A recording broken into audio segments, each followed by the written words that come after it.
फडणवीसांच्या मतदारसंघामध्ये 5 महिन्यात 8% मतदार वाढले. काही बूथवर 20 ते 25% मतदार वाढले. राहुल गांधींचा निवडणूक आयोगावर मोठा आरोप, तर निवडणूक आयोग मौन बाळगून का आहे? राहुल गांधींचा सवाल. वैफल्यग्रस्त राहुल गांधींकडून जनतेची दिशाभूल, अस्तित्व टिकवण्यासाठी पटोले, थोरात, वडेट्टीवार राहुल गांधींना खोटी माहिती पुरवतात. प्रसाद लाड यांची टीका. माळेगाव साखर कारखाना निवडणुकीमध्ये ब वर्ग गटातून अजित पवार विजयी. 101 पैकी दादांना 91 तर विरोधकांना केवळ 10 मतं मिळाली. अजित पवारांचं निळकंठेश्वर पॅनल विजयी. माळेगाव सहकारी कारखाना निवडणूक आज सांगली गटातून चंद्रराव तावरे आघाडीवर. चंद्रराव तावरे बळीराजा सहकार बचाव पॅनलचे उमेदवार. अजित पवार निवडून आले तरी त्यांचं माळेगाव सहकारी साखर कारखान्याचं चेअरमन होण्याचं स्वप्न पूर्णत्वाला जाणार नाही. भालचंद्र देवकातेंचा पराभव झाल्यानंतर रंजन तावरे यांची प्रतिक्रिया. अजित पवारांकडे सत्ता आहे, पैसा आहे. 15 दिवसांपासून राज्य वाऱ्यावर सोडून गावामध्ये बसले, त्यामुळे अजित पवारांच्या जिंकण्याला महत्त्व नाही. माळेगाव कारखाना निवडणुकीवरून राऊतांची अजित पवारांवर टीका. भास्कर जाधव यांची पक्षातील बडव्यांवर पक्षाच्या बैठकीमध्ये टीका. पहिल्या फळीमधील नेत्यांच्या कार्यपद्धतीवर जाधवांकडून प्रश्नचिन्ह. जिल्हा प्रमुख आणि संपर्क प्रमुखांच्या बैठकीमध्ये जाधव यांनी मांडलं मत. निवडणुकीमध्ये उमेदवाराला एबी फॉर्म देताना विचारात घेतलं नाही. जाधवांचं स्पष्टीकरण. तेजस्वी घोसाळकरांची नाराजी दूर करण्याचा ठाकरेंकडून प्रयत्न. दहिसर मतदारसंघाच्या महिला विधानसभा प्रमुखपदी घोसाळकर यांची नेमणूक. तेजस्वी घोसाळकर पक्षामध्ये नाराज असल्याची होती चर्चा. भास्कर जाधवांनी शिंदेंचं नेतृत्व स्वीकारलं तर आनंदच. जाधवांसारख्या नेत्यांना राजकीय संन्यास घेणं अयोग्य. मातोश्रीवरील राग जाधवांनी अनेकदा माझ्यावर काढला. उदय सामंतांचं वक्तव्य. संदीप देशपांडेंकडून ठाकरेंच्या शिवसेनेवर टीकेचे बाण सुरूच. राज्याच्या मराठा अधिकाऱ्यांवर कडक कारवाईची मागणी. अमानुष मारहाण प्रकरणाची गृहमंत्रालयानं चौकशी करावी. शेतकऱ्यांकडून जिल्हाधिकाऱ्यांना निवेदन. जळगावच्या भडगाव तालुक्यामध्ये महसूल कर्मचाऱ्यांना वाळू माफियांकडून मारहाण. भडगाव पोलिसात 12 जणांच्या विरोधात गुन्हा दाखल. एकाला अटक. महसूल कर्मचाऱ्यांमध्ये भीतीचं वातावरण. मुंबई शहर आणि उपनगरामध्ये आज मुसळधार पावसाची शक्यता, तर पुढील 2 ते 3 दिवसांमध्ये कोकण मध्य महाराष्ट्रामधील घाट भागात काही ठिकाणी मुसळधार ते अतिमुसळधार पावसाचा अंदाज. मुंबईमध्ये आजपासून 28 जूनपर्यंत समुद्राला मोठी भरती येणार. यंदाच्या पावसाळ्यामध्ये 19 वेळा समुद्राला मोठी भरती येणार. यंदाच्या पावसाळ्यामध्ये सर्वाधिक उंचीच्या लाटा 26 जूनला उसळणार. सुरतमध्ये सलग दुसऱ्या दिवशी मुसळधार पावसाची हजेरी. अनेक सखल भागामध्ये पावसाचं पाणी. सुरत पुनगम पर्वतगम मार्ग जलमय. सुरतमधील रस्ते पाण्याखाली. सुरतच्या सरथाना भागातील वालम नगर सोसायटीमध्ये पाणी शिरलं. सोसायटीमधील दुकानं आणि घरांमध्ये पावसाचं पाणी. बचाव कार्य सुरू.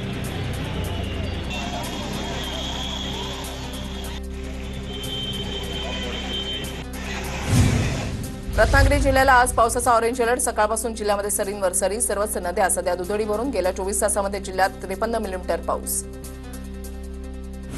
भांडूपच्या हनुमान नगर परिसरामध्ये घरावर झाड कोसळलं. घरावर झाड कोसळल्यानं भिंत कोसळली. दुर्घटनेमध्ये 4 जण जखमी. जखमींवर रुग्णालयामध्ये उपचार सुरू. वांद्र्यामधल्या गुरु नानक रुग्णालयासमोर पहाटे झाड कोसळलं. सुदैवानं कोणतीही जीवितहानी नाही. कल्याणच्या योगेश्वर टॉवरची संरक्षक भिंत कोसळली. भिंत कोसळल्यानं 12 दुचाकी आणि 2 चारचाकींचं नुकसान. शेजारील कन्स्ट्रक्शनच्या निष्काळजीपणामुळे दुर्घटना. स्थानिकांचा आरोप. कोळसेवाडी पोलीस ठाण्यामध्ये तक्रार दाखल करण्याची प्रक्रिया. पालघर जिल्ह्यामधल्या विक्रमगडमधील डोल्हारी बुद्रुक ग्रामपंचायतमधील कमकुवत बांबूच्या पुलावरून ग्रामस्थांचा जीवघेणा प्रवास. तर 3 पाड्यांना जोडणारा पूल पाण्याखाली गेला. खडकीपाडा, बारहातपाडा, ठाकरपाड्यामधील ग्रामस्थांचा संपर्क तुटला.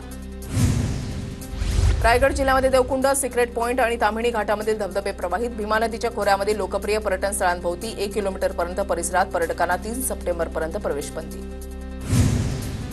पाटण तालुक्यामधल्या सडा वाघापूरचा उलटा धबधबा वाहू लागला. धबधब्याचा आनंद घेण्यासाठी पर्यटकांची गर्दी. पर्यटन स्थळांवर हुल्लडबाज पर्यटकांवर वचक राहण्यासाठी पोलीस बंदोबस्त तैनात. नाशिकमध्ये सलग 6व्या दिवशी गोदावरीची पूर परिस्थिती कायम. दुतोंड्या मारुतीच्या कमरेपर्यंत गोदावरीच्या पुराचं पाणी. रामकोंडा आणि गोदा घाटाचा परिसर पुराच्या पाण्याखाली. नाशिक शहरामध्ये जून महिन्यामध्ये 10 वर्षामधील विक्रमी 315 मिलीमीटर पाऊस. अनेक धरणातून पाण्याचा विसर्ग सुरू. गंगापूर धरण 65% भरलं. गोदावरी नदीमध्ये पाण्याचा विसर्ग. कोल्हापूर जिल्ह्यामध्ये पावसाची संततधार कायम. राधानगरी धरण 63% भरलं. राधानगरी धरणातून 3100 क्युसेकनं पाण्याचा विसर्ग. कोल्हापूरच्या पंचगंगा नदीचं पाणी यंदाच्या पावसाळ्यामध्ये पहिल्यांदाच पात्राबाहेर पडलं. पंचगंगा नदीची पाणी पातळी 29 फुटांवर. 24 बंधारे पूर्णपणे पाण्याखाली. नदीच्या पाणी पातळीमध्ये झपाट्यानं वाढ. कर्नाटकातील अलमट्टी धरण जून महिन्यातच 61% भरलं. पुढील 4 दिवसांमध्ये धरण 70% भरण्याचा अंदाज. अलमट्टी धरणामध्ये सध्या 1 लाख क्युसेकनं आवक तर 70,000 क्युसेकनं पाण्याचा विसर्ग सुरू. उजनीतून भीमा नदीमध्ये 31,600 क्युसेकनं विसर्ग. नदीकाठच्या गावांना सतर्कतेचा इशारा. वीर धरणातून सुद्धा 6,500 क्युसेकनं विसर्ग. जायकवाडी धरणामध्ये 11,000 क्युसेकनं पाण्याची आवक सुरू. गेल्या 4 दिवसांमध्ये जायकवाडी धरणाच्या पाणी पातळीमध्ये 5% वाढ. सध्या जायकवाडी धरणामध्ये 34.94% एवढा पाणीसाठा. नाशिकमध्ये सोमेश्वर धबधबा ओसंडून वाहू लागला. गंगापूर धरणातून पाण्याचा विसर्ग केल्यानंतर धबधबा प्रवाहित. गोदावरी नदीवर असलेल्या सोमेश्वर धबधब्याची नयनरम्य दृश्य. बदनापूर तालुक्यामधील 18 गावांना मे महिन्यामध्ये अवकाळी आणि गारपिटीचा तडाखा. नुकसानीच्या पंचनाम्याला विलंब. कृषी सहाय्यक, ग्रामसेवकासह ग्रामविकास अधिकाऱ्यांना तहसीलदारांकडून नोटिसा. जळगावमध्ये सकाळपासून पावसाची रिपरिप. जून महिन्यामध्ये पुरेसा पाऊस झाला नसल्याने पेरण्या खोळंबल्या. पेरण्यांसाठी दमदार पावसाची बळीराजाला प्रतीक्षा. सिंधुदुर्ग जिल्ह्यामधल्या 10 मत्स्य सहकारी संस्थांच्या नौका मालकांसाठी 2,36,17,550 रुपयांचं अनुदान मंजूर. डिझेल प्रतिपूर्ती योजनेअंतर्गत 300 नौका मालकांना लाभ मिळणार. सिंधुदुर्गमध्ये कुडाळ माणगाव खोऱ्यामधील कॉजवेवरून 2 युवक वाहून गेल्याची घटना. एकाला वाचवण्यात यश. अमित धुरी नावाच्या बेपत्ता युवकाचा शोध सुरू. पुण्याच्या कासारसाई धरणातून 5,000 क्युसेकनं पाण्याचा विसर्ग. पावसाच्या परिस्थितीनुसार विसर्ग कमी जास्त केला जाणार. नदीपात्रामध्ये कुणीही उतरू नये, प्रशासनाचं आवाहन. भिवंडीमध्ये रात्रीपासून मुसळधार पाऊस. जनजीवन विस्कळीत. बाजारपेठेमधील अनेक दुकानांमध्ये शिरलं पावसाचं पाणी. कामवारी नदीनं धोक्याची पातळी ओलांडली. नागरिकांना सतर्कतेचा इशारा.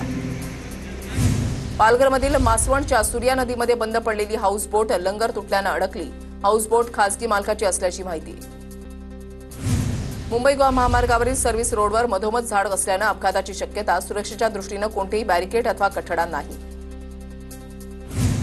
जळगावच्या भुसावळ शहरामध्ये 8 दिवसांपासून विजेचा लपंडाव. विजेअभावी पाणीपुरवठ्याचं नियोजन सुद्धा कोलमडलं. पावसाळ्यामध्ये पिण्याच्या पाण्यासाठी नागरिकांची वणवण. मे महिन्यामध्ये अवकाळी पावसामुळे नुकसान झालेल्या कांद्याची भरपाई द्या. शेतकऱ्यांची मागणी. या उन्हाळ कांद्यावर शेतकऱ्यांचं वर्षभराचं आर्थिक गणित अवलंबून असतं. त्यामुळे लवकरात लवकर भरपाई मिळण्याची शेतकऱ्यांना आशा. मुक्ताईनगर तालुक्यामध्ये 2 दिवसांपासून जोरदार पाऊस. बळीराजावरील दुबार पेरणीचं संकट टळलं. पावसामुळे शेतकऱ्यांना मोठा दिलासा. पश्चिम विदर्भामध्ये मान्सूनचं आगमन झाल्यापासून आतापर्यंत केवळ 27% पेरणी. वाशिम जिल्ह्यामध्ये सर्वाधिक 32% पेरणी. शेतकऱ्यांकडून कापूस, सोयाबीन, तुरीची पेरणी. गोंदियामध्ये धान खरेदीची मुदत संपण्यास अवघे 6 दिवस शिल्लक. शासन धान खरेदीचं उद्दिष्ट वाढवून देणार का, याकडे जिल्ह्यातील हजारो शेतकऱ्यांचं लक्ष. फळपीक विमा भरण्यास कृषी विभागाकडून 30 जूनपर्यंत मुदतवाढ. फार्मर आयडी बंधनकारक. शेतकऱ्यांनी लवकरात लवकर अर्ज भरण्याचं जालना कृषी विभागाचं आवाहन. परभणीमध्ये शेतकऱ्यांचं महावितरण कार्यालयामध्ये भजन आंदोलन. पैसे भरूनही सौर कृषी पंप न मिळाल्याचा आरोप. जळगाव जामत नगर परिषदेमध्ये लेट लतीफ कर्मचाऱ्यांची संख्या वाढली. नागरिकांची गैरसोय. प्रशासनाचं दुर्लक्ष. नांदगावमध्ये मुंबई गोवा महामार्गाची दयनीय अवस्था. अनेक ठिकाणी तडे आणि खड्ड्यांचं साम्राज्य. नागरिकांकडून रस्ता दुरुस्त करण्याची मागणी.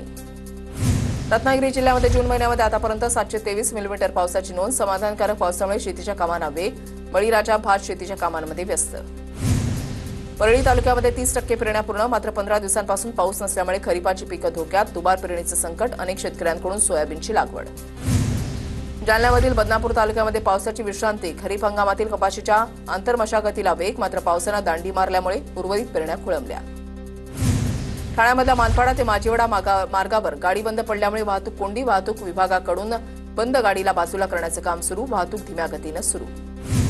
देवनार डम्पिंग ग्राउंडमधील कचरा हटवण्यासाठी मुंबई महापालिकेनं पुन्हा एकदा टेंडरची मुदत वाढवली. 1,85,00,000 मेट्रिक टन जुना कचरा शास्त्रोक्त पद्धतीनं 3 वर्षांमध्ये साफ केला जाणार. संत ज्ञानेश्वर महाराजांची पालखी 2 दिवसांच्या सासवड मुक्कामानंतर जेजुरीकडे मार्गस्थ. टाळ मृदंगाच्या गजरामध्ये हजारो वारकरी जेजुरीकडे मार्गस्थ. अखिल भारतीय रोलर स्केटिंग स्पर्धेमध्ये रेयांश बने याने पटकावली 3 सुवर्णपदकं. कोलकात्यामध्ये रवींद्र सरोवर लेक इथे ही स्पर्धा पार पडली. रेयांशनं 8 ते 10 वयोगटातून महाराष्ट्राचं नेतृत्व केलं. सिंधुदुर्ग जिल्ह्यामधल्या विद्यार्थ्यांना मोफत रेनकोट वाटप. प्राण जीवन सहयोग संस्था शिरवल यांचा सामाजिक उपक्रम. बालवाडी, अंगणवाडी आणि 1ली ते 4थीपर्यंत शाळांमधील 5,000 मुलांना रेनकोटचं वाटप. कोल्हापूरमध्ये सामाजिक कार्यकर्ता जयराज कोळी 15 लाखांची खंडणी घेताना अटक. औषधी उपकरणं पुरवठादाराकडून घेतली खंडणी. छत्रपती संभाजीनगर शहरामध्ये जन आक्रोश मोर्चावेळी वृद्धेला लुटलं. खरे पोलीस तिथेच असताना हा प्रकार घडला. 5 तोळ्याच्या 3 बांगड्या चोरट्यांनी चोरल्या. क्रांती चौक पोलीस ठाण्यामध्ये 2 चोरट्यांवर गुन्हा दाखल. छत्रपती संभाजीनगरमधील उद्योजक संतोष लड्डा यांच्या घरावरील दरोडा प्रकरणामध्ये 20व्या आरोपीला अटक.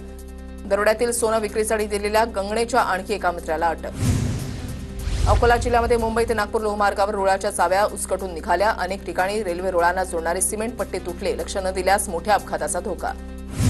अकोला जिल्ह्यामध्ये तेल्हारा तालुक्यामध्ये कपाशीच्या अंकुरीमध्ये पिकावर वाणी किडीचा प्रादुर्भाव. शेतांमध्ये पिकांना अंकुर फुटू लागले असताना शेतकऱ्यांची चिंता वाढली.